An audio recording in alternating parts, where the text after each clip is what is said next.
Ayan, magandang gabi sa inyong lahat. Luzon, Visayas, Mindanao, Estados Unidos, hanggang Europa. Welcome back na naman po sa ating panibagong live streaming mga kababayan.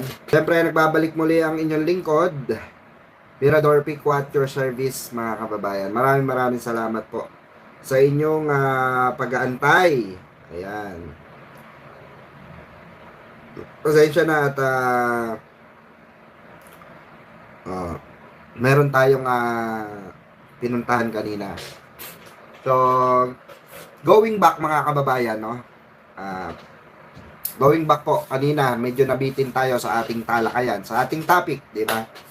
Sa napakagandang usapin dito po na pinag-uusapan natin sa ating live ay marami po ang nagtag sa akin, maraming nag-send na panoorin ko daw itong reaction ni Sir Kristan. Okay, kilala naman natin si Sir Chris, di ba? Kristan. So isa po siyang commentator, isang masabi na rin nating political analyst dahil mayroon na rin siyang mga mangilan-ngilan na segment or di ba? Podcast na kung saan makakasama niya talaga ron sila Sir Yamas din at ibang mga dilawan, pinklawan, di ba? At yun na nga, ito na yung sinasabi ko sa inyo mga kababayan na hindi lahat talaga ng dilawan, pinklawan pumapabor dito sa ni 'di ba? Ni Christian Esguerra mga kababayan. Pero syempre bago natin simulan yung reaction na yan mga kababayan, no? Please like and share our live streaming po, no? Para mas marami ang makakabalitaktakan natin dito. And shout out of course, binabati ko po ang ating butihing FL, ang ating mahal na FL. Happy birthday po, Madam FL Lisa Marcos. Happy birthday. Ayan, palakpan. Enjoy your special day. Ayan, FL at more birthdays to come. Ayan. Enjoy po, enjoy. So, ayun na nga mga kababayan. Syempre, good news muna tayo. Okay, bago tayo pumunta doon sa topic natin. Ayan, watching from Toronto, Canada. Shoutout po sa ating mga kababayan sa ibang bansa po. Luzon, Visayas, Mindanao, Estados Unidos, hanggang Europa. Okay? At sa buong Asia po na nanonood sa atin. Ayan, maraming salamat po sa pagtangkilik sa ating munting channel dito po sa Mirador Pikwa, no? Ito po mga kababayan, papasok lang na balita at pantampal natin, pansampal po natin mga kababayan doon sa mga nagsasabi na tanga, okay? At nangungutya sa ating mahal na Pangulo na weak leader, okay? Ito po merong balita dito mga kababayan, no? Ito pong sa kakapasok lang actually, okay? Ito po mga kababayan, post po ng Presidential Communication Office, mga kababayan. Presidential Communication Office po. Babasahin po natin mga kababayan. Libo-libong pamilya ang nabigyan ng food at financial assistance sa Rizal, Pangasinan.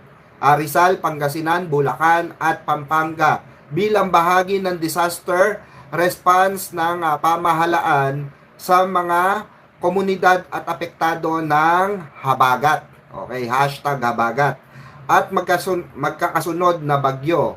Sa direktiba ni Pangulong Ferdinand Marcos Jr., mga kababayan ko, ang ating mahal na Pangulo, naghatid ang DSWD ng mahigit 11,000 family food packs. Family food packs, mga kababayan. Nagbigay po ang ating gobyerno sa direktiba po ni Pangulong Bongbong Marcos. Okay? Nabigyan ng financial assistance sa mga pamilyang nasiraan ng bahay at nagdagdag ng relief supplies sa Ilocos Region upang mas mapabilis ang maipaaabot na tulong sa mga komunidad na nangangailangan. So ano po yon? Ito mga kababayan, papakita lang natin para sa mga nagsasabi na weak leader si Pangulo nyo. Ayan po, no? Ayan. Iba't ibang po. Ayan, Ayan, napakadami po, iba't ibang lugar. Nakita nyo naman yung direktiba ng ating mahal na Pangulo, di ba? Ang bilis, okay? Yan po yung sinusuportahan natin kay Pangulong Bongbong Marcos. Yan po yung ating mga bagay na talagang may pagmamalaki, 'di ba? Na gaano man kahirap ang dinadanas no natin sa hindi maubos-ubos na ano na yan, 'di ba? Na tawag dito na bagyo na mga paparating, handa ang ating gobyerno. Handa si Pangulong Bongbong Marcos, mga kababayan, ang ating mahal na Pangulo, sa pagtulong po, dahil yan po ang kanyang trabaho, mga kababayan. Ulitin natin, yan po ang kanyang trabaho bilang ama ng bansang republika, mga kababayan. 'Di ba? So, alam niya kung ano ang kailangan niyang gampanan dito po sa ating bansa. Yan po yung talagang hinahangaan ko kay Pangulong Bongbong Marcos, mga kababayan, sa mahal nating Pangulo. 'Di ba, Mami Susan, ayan, shoutout po Shoutout po sa inyo diyan sa US, Mami. Good morning po. 'Di ba? Yan po yung hinahangaan ko kay Pangulo. No? Alam niya yung salita at alam niya kung paano gampanan yung salitang public servant or public service. Kaya po, palakpakan natin si Pangulo dahil mahal niya ang bansang Pilipinas. Hindi kagaya ng dating administrasyon, 'di ba? Na binagyo na, kinurap pa, 'di ba, yung budget. 'Di ba? Pandemic na, kinurap pa yung inutang. Dahil diyan sa Parmali scandal na yan. 'Di ba? Kaya maraming salamat po, Pangulong Bongbong Marcos, dahil patas ka po sa bansang Pilipinas. Patas kang tumingin, DDS man yan, o kampi man yan sa mga tumutulig sa sayo, handa mong pagsilbihan. Hindi ka namimili. Unlike po kasi dun sa DDS, yun sa mga pro Duterte noon, pag ikaw kalabang ka, hindi ka tutulungan. Ganun po ang mga Duterte nung pandemic. Pag nalaman na hindi mo binoto si Digong doon sa barangay nyo, pag nalaman na ikaw kinampaign mo iba kalaban ng Duterte, hindi ka bibigyan ng ayuda, hindi. Garantisado po yan. Maraming ganyan nung panahon ng pandemya. Okay? 10K daw, pusang ama, yung binigay 3K, 2K, 1.5, di ba? Kinurakot pa, di ba? Ganong kakurakot ang administrasyong Duterte noon, mga kababayan. At fact check po yan. Yan po ay tinalakay nila Secretary, nila Senador Gordon nung panahon na merong Parmali scandal, di ba? Guaranteed po yan, mga kababayan. So ano po ba yung pag-usapan natin, no? Ay hindi, ito pa pala, mga kababayan, no? Bago na tayo tumungo dun sa ating re-reactionan kay Sir Kristan, mga kababayan.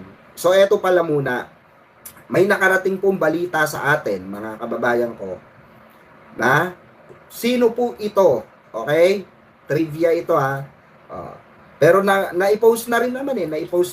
Pero gusto ko malaman nyo na meron pong isang politiko na tatakbo sa 2028 bilang presidente ng Republika na lumalapit po at kumukuha ng tulay gamit po ang mga vlogger. Okay? So, kumukuha po ng tulay na may direktang connection doon sa okay? Pero, mga kababayan, eto po yon. Nakarating po sa atin na naglabas po ng pera itong damuho na ito para tuligsain si Pangulong Bongbong Marcos. Kaya pala ganun ang naratibo. Habang siya ay nagre-request ng ng meeting sa side po ng dating Vice President Leni Robredo. Gaano katotoo ito? Gaano katotoo ito? Kaya pala, mga kababayan, nabisto na. Kaya pala yung narrative ng mga DDS nanggagaling. May pinanggagalingan. May pinanggagalingan po ngayon. Kanino po nanggagaling? dun sa spaghetti pababa. Nanggaling yun, kaya pala nanggaling yung naratibo, na either kasabwat ka, either tanga ka, or kasabwat ka, or both. Di ba? So, may kinalaman ba to? Or masabi ba natin, mga kababayan, na isa ba to? Isa ba ito? Sa mga, hindi ko lang alam kung alam niya ito. So, sabi ko nga sa inyo, merong nasa likod niyan. Kasi nagtataka kami mga kababayan Nagtataka kami all of a sudden, tapos na yung issue na yan naliwanagan na tayo dyan sa mga insertion, sa mga insertion, sa mga patutsada ng mga DDS na mastermind si Pangulong Bongbong Marcos, di ba? Naratibo ng DDS yan. Kaya all of a sudden, na-i-vote out ulit, di ba? Di ba? Na-i-vote out ulit. At nanggaling yung issue na iyon, mga kababayan, dito sa self-proclaimed journalist with values. Self-proclaimed journalist with values. Di ba? Sa kanya po nanggaling yan, mga kababayan ko. Mga kabenggador. Hindi po sa atin nanggaling yan. Kaya nagtaka kami all of a sudden, bakit ganito to? Di ba? Bakit ganito ang tirada nito kay Pangulo? So, may nag-imbestiga at doon nga nalaman, mga kababayan. Eto kung dapat pa sinungalingan nyo ito, kung totoo man ito, di ba? Kung totoo man ito, di ba? Mesayang TV, shoutout. Kung totoo man ito, nako, matindi to, mga kababayan. Kung totoo man ito, matinding ito. Di ba? Hindi namin nakalain na, nako, pamputyo-putyo ka lang pala. Di ba, mga kababayan? Alam nyo yung tinutumbok ko. Kilala nyo yung tinutumbok ko, mga kababayan. Alam ko yan. Dahil tinatalakay na natin yan 2 araw na. Di ba? Kaya curious talaga tayo kung bakit biglang naging ganito ang agenda niya. Ang narrative niya, pan-DDS na. Narrative ng DDS yan pa-like and share po Mesyang TVN. Sa mga GC po natin, ayan, sa mga kasamahan natin dito sa loyalist, don't forget to like, it's free. Sabi ni Mami, ayan, Mami Susan, ayan, Mami Susan. 'Di ba, mga kababayan? Yung pala yun, natumbok talaga namin Kaya pala yung pakiramdam namin, there's something wrong, sabi namin. There's something behind this. There's something behind this narratives. Di ba? Kasi nagulat kayo, di ba? Bakit biglang ang naratibo na binabato kay Pangulo, either tanga ka or kasabwat ka? Narrative ng DDS yan from the very start. Yan na binabato kay Pangulong Bongbong Marcos ng mga DDS, especially ng mga Duterte. Diba? Kaya dahil diyan, mga kababayan, sabi ko nga sa inyo, even yung mga dilawan na kaibigan natin na vlogger at yung mga pinklawan na kaibigan natin na vlogger or mga kakilala, nagbigay ng komento. At isa na nga po dyan, si Sir Tristan. Ito panoorin natin ngayon. Kasi may nagtag sa akin nito, okay? At merong, kahit si Sir Tristan, nagtaka, okay? Kung bakit ganon bigla ang atake niya kay Pangulong Bongbong Marcos kasi hindi makitaan ni Tristan ng logic. Yung sinasabi niya, yung logic, okay? So, eto na, mga kababayan, sabay-sabay po natin pakinggan. Ito.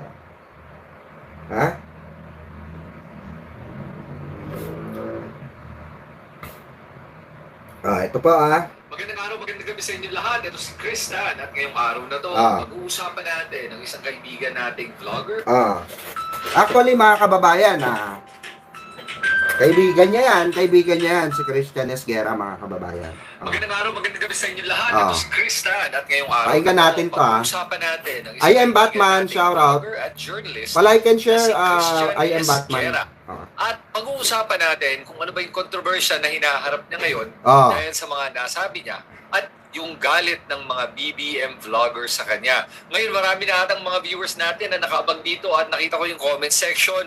Medyo mainit na yung usapan sa comment section lang. At may dalawang sides tayo dito sa kwentong to na kailangan natin pag-usapan.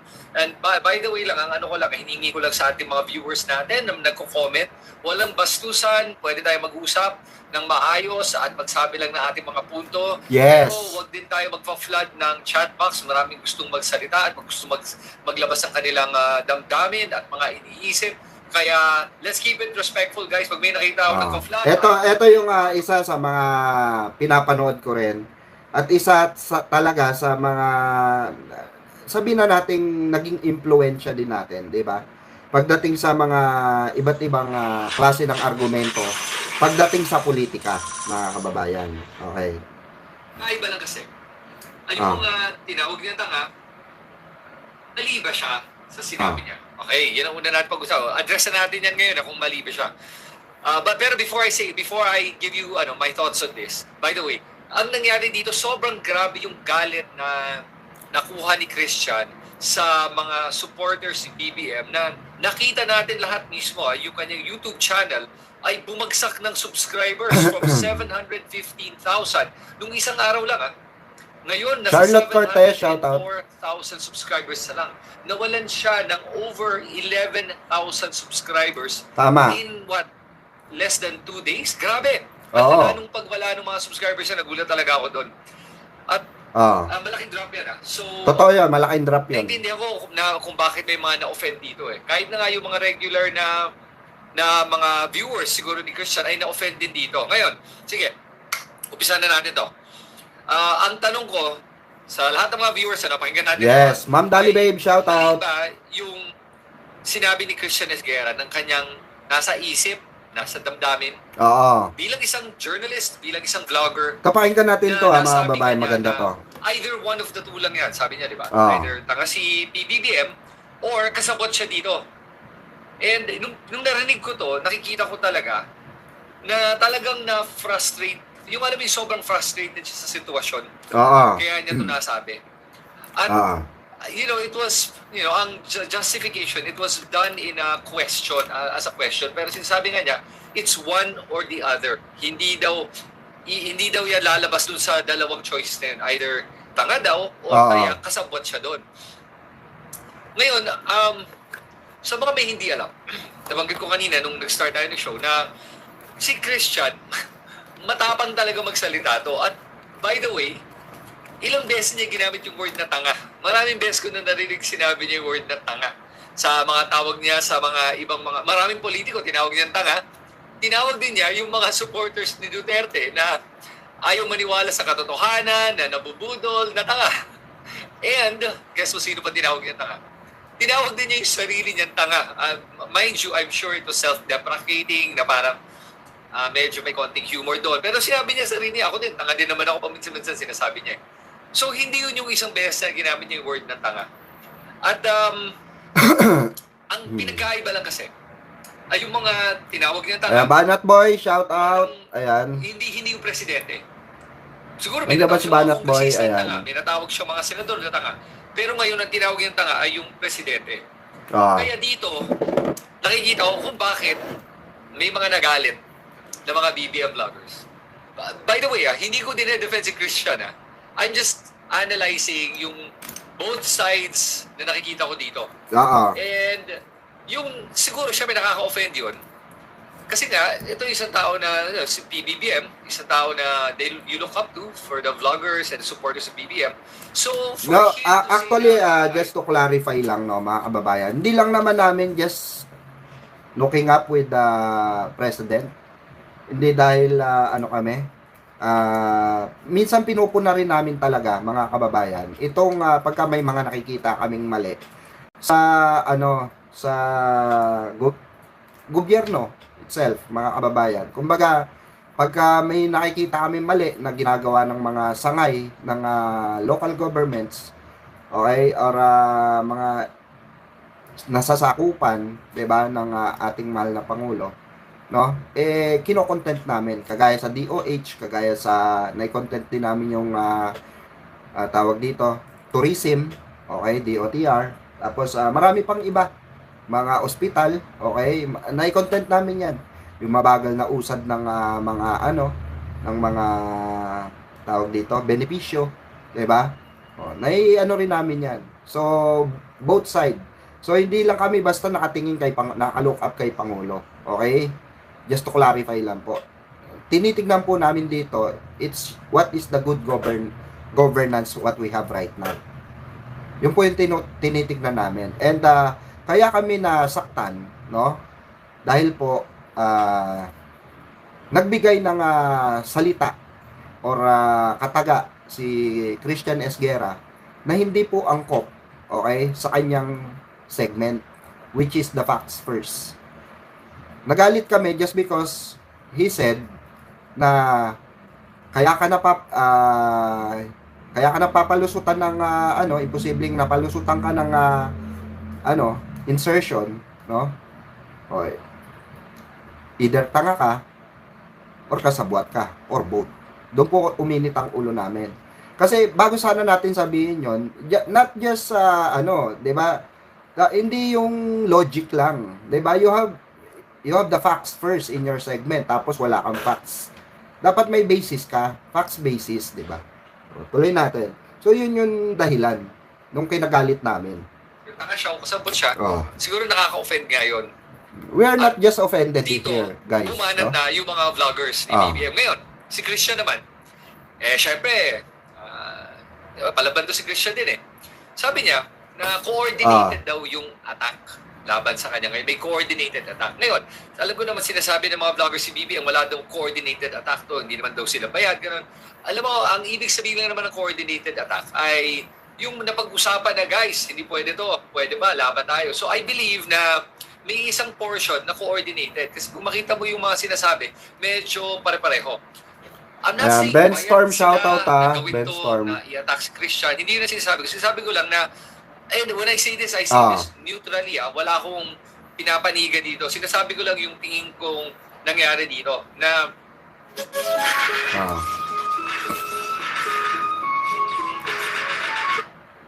maganda to, mga kababayan, maganda to. Na may isang grupo na, nakapag-usap yan, na chat group. Kasi alam nyo, since nung panahon ni Duterte, nung mga trolls si Duterte, meron sila talagang chat group kung saan, ayan, bayad yung mga yan, tapos attack. Kung sino ina-attack nila, nagkakalat ng mga fake news, diba may ganun yan eh. Tapos sa alala ko, nung, ayun na, nagkaroon na ng mga BBM vloggers, dumami na. Tapos pati yung mga pinks, mga pinklawans, dumami na. At may mga nagkakaroon ng mga grupo-grupo, yung mga chat groups. Kasi kailangan mag-usap-usap din yung mga iba't ibang mga grupo. At meron akong isang chat group, kasama ko yung mga ilang BBM vloggers na kakilala ko. At doon, nag-uusap kami doon. So nakikita ko talaga na meron talaga mga chat groups yan na pag-uusapan din yung mga ginabagay na parang for example, in this case, siguro nasabi na parang nakita mo yung ginawa ni Christian Esguerra, sinabi niya to, parang huwag tayo bumayag dyan. Pwedeng ganun. Diba? Pwedeng ganun lang yun. Ganun kasimple. Pero yun yung ibig sabihin in terms of coordination. Hanggang dun lang. Tapos, mga iba naman, talagang uminit ang ulo at nagsalita na rin sila na parang, parang bastusan naman daw. Parang ganun yung at isa nga ako, 'di ba, sa una rin ako nagsalita regarding on this matter. At noon nalaman ko to, noon tinag sa akin ito. Kasi actually hindi pa sa GC nanggaling ito ng Bengador. Nanggaling pa itong issue na ito, itong topic ko na ito. Nung galit na galit ako, nakita ko doon sa isang viewers, okay, na tinag ito sa akin. Tinag ito sa akin, panoorin nyo po, Sir Virador Picua. Tinanga po niya tapos nakalagay doon kung anong oras, pang ilang minuto, bandang dulo daw. So, pinanood ko, at doon na uminit ang ulo ko, and right away, nag-live ako. Okay? And all of a sudden, after ng live ko, parang napag-usapan namin sa GC, Alam nyo naman, sa Bengador, nagkwekwentuhan kami dyan. Diba? Alam nyo naman yan eh. So, ang ano lang, ano lang dito, mga kababayan, nagtataka lang din kami, na pagka kinontent ng Bengador, nag-i-spread agad. Doon kami, siguro, dahil na rin kay Boss Mike, diba? Dahil kay Nyolo, dahil kay Chris Ulo, dahil sa aming mga malalaking nakasamahan natin, 'di ba? Malalaking fan base, 'di ba? Malalaki na fan base niyan, daan libo na fan base niya mga 'yan. So siguro madaling nagi-spread. At alam niyo naman active din kami sa Facebook. So napapanood ng 'di ba? O napapanood po ng sambayan ng Pilipino. So ayun, hanggang kumakalat na sa mga GC diyan. Alam naman natin may mga pages diyan, kinakalat na sa pages hanggang sa nag-boom na. 'Di ba? Helen Tesorero, shoutout po O, tuloy natin. Lumalabas. Okay? So, ano ba talaga yung issue dito? Yung issue ba, at nakikita ko naman sa mga komento, by the way feel free to comment, wala tayong issue sa mga comment niya. Nakita ko sa mga comments sinasabi na nga na, hindi naman daw yung pag-criticize kay BBM, yung kinagalit ng mga BBM supporters. Hindi naman daw yun eh. Ang ayaw lang nila ay yung pang-iinsulto. Yung pagtatawag kay BBM na tanga o kaya kasabwat. And tulad ng sinabi ni Auntie Claire, I think si Auntie Claire nagsabi din nito, di ba, na parang bakit sasabihin niya kasabwat kung wala naman daw siyang pruweba na kasabwat nga si BBM dito. Di ba? So, ngayon, later pag-uusapan natin yung pagiging journalist ni Christian Esguerra, yun ang isang pag-uusapan din natin. Bine-breakdown ko lang to one at a time para lang hindi tayo malito sa usapan. So sa usapan whether it's the insult or the criticism, parang marami nagsasabi, yung pang-iinsulto talaga yung ayaw nila, hindi yung criticism. And correct me if I'm wrong pero meron naman sa inyo naniniwala na okay lang naman mag-criticize naman talaga kay BBM. Kasi kahit naman, by the way, mind you before all of this vlog thing happened, I am very critical of every administration. Lahat. Pag may mali, I call them out. Every single one of them. Kahit si Pinoy, I called him out. Marami akong ayaw sa ginawa ni Pinoy, by the way. I called him out on it, on my own personal social media. Kay Duterte, lala, dami ko sinabi doon. Kay BBM, may mga criticisms din ako. But, having said that kasi, I like some of the things that ginagawa ni BBM. I like it. Wala akong issue Kaya nga, tinatawag na nga akong kain suka, di ba? Kasi sinasabi ko, parang okay naman yung ginagawa niya. Kahit nga sa Congress, di ba? Sinabi ko nga na, okay ako sa pamamalakad ni Martin Romualdez, Speaker Romualdez, yung panahon niya. Parang, so, tinatawag na akong defender, gano'n, alam mo yun. Pero sa akin kasi, I've always been like that Kung ano yung tama, I will make a judgment call on it. Kung mali, I'll make a judgment call. In this case, naiintindihan ko lang na Christian is talagang passionate siya kasi na kung titignan mo, bakit kasi nga wala pang nakukulong? For example, sa flood control. Ay, napag-usapan namin ito ni Ronald kanina sa Heckle and Jive. Pwede niyo panurin yung latest episode ng Heckle and Jive. Tingnan mo yung pinag-usapan namin doon. Pero sa akin kasi, yung sa sobrang napuno na siya, kaya nasabi niya yun. At kasi parang nagtataka ka nga kung bakit nga wala pang ni isang kongresistang nakukulong. Di ba? Yung dalawang senador nakulong. Pero sa dalawa, yung isa nakapag-bail pa nga. So, it seems performative versus substantive. So, yun ang tingin ko nangyari sa frustration niya. I-clarify lang po natin. Kaya po nakapag-bail si, kasi may facts naman yan Okay, naibalita po yan. Naglapag po ng katunayan, katibayan, ang Sandigan Bayan sa balita po.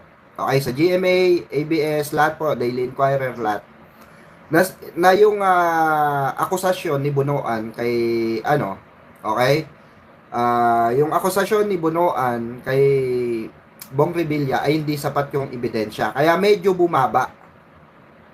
Kumbaga yung ebidensya ni Bunoan na sinangkot si Bong Revilla hindi po sumapat at tawag dito, mababa or mababaw para idawit siya doon sa kasong plunder. So kaya ang ginawa ng Sandigan Bayan according sa Sandigan Bayan at mismong nailabas yan sa platform ng mainstream na italakay natin yan nung mga nakaraan nung napalaya nga si Bong Revilla. Nagtaka rin kasi tayo. So ayun, nagkaroon ng malinaw na investigasyon at pinayagan siyang 'di ba? O alangan na sabihin natin magaling pa tayo sa Sandigan Bayan. Alangan sabihin natin na ba't ganyan? Sandigan Bayan, hindi kayo na 'di ba? O, ganito, kasi basic lang yan eh. Kung magrereklamo tayo sa Sandigan Bayan, okay, tayo na magpakulong. Tayo na pumalit sa Sandigan Bayan. Tama? At kung meron man tayong matibay na ebidensya, kasi nga, there's a due process eh. Kasi kung gagawin ni Pangulong pagpapapatayin na lang yung mga korap, ano mangyayari sa kanya? Kagaya kay Digong, nasa dahig. Kahit sinong presidente kaya gawin yon.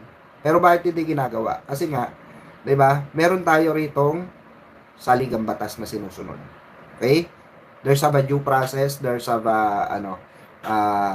valid na batas na tumatakbo dito sa ano natin, 'di ba? Bansa natin. Gangster, you know, we do that better than anybody. I bet you got it twisted, you don't know who to trust. So many player hating niggas trying to sound like us.